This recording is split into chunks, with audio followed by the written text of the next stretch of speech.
Кийинки 26 суроодо квадрат берилген бизге. Бул квадрат ичинде могу 4 бурчтуктун аянты менен 41ди салыштырабыз. Ичиндеги 4 бурчтуктун аянты S деп коелу. Бул 4 бурчтуктун аянтын табыш үчүн жалпы квадраттын аянтынан четиндеги 3 бурчтуктардын аянттарын кемитебиз. Бизде квадраттын жагы, CD жагы белгилүү 6 плюс 3 9га барабар. Демек жалпы аянты 9дун квадраты болот. Андан кемитебиз 3 бурчтуктардын аянттарын. Мисалы 4 жагы барабар болгон үчүн бул жактарда 9 болуш керек. 4кө 5 кошсок 9 болот. Демек бул эки кесимди барабар деп берилиптир. Анда бул дагы 5 болот. Бул жери анда 4 болуш керек 9 болуш үчүн. Биягы 6 болсо 9 болуш үчүн 3 болуш керек.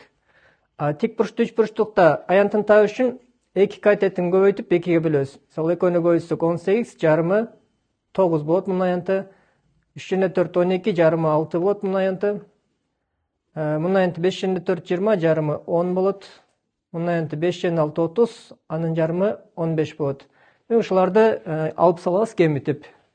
-9, -6, -10, -15.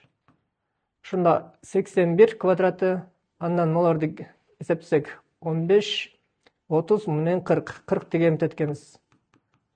Ошондо ичиндеги аянт 41 болот экен. Ошондо жалпы аянты 81 болот. Демек 4 бурчтуктун аянты 41. Экөө барабар экен. Туура жообу В.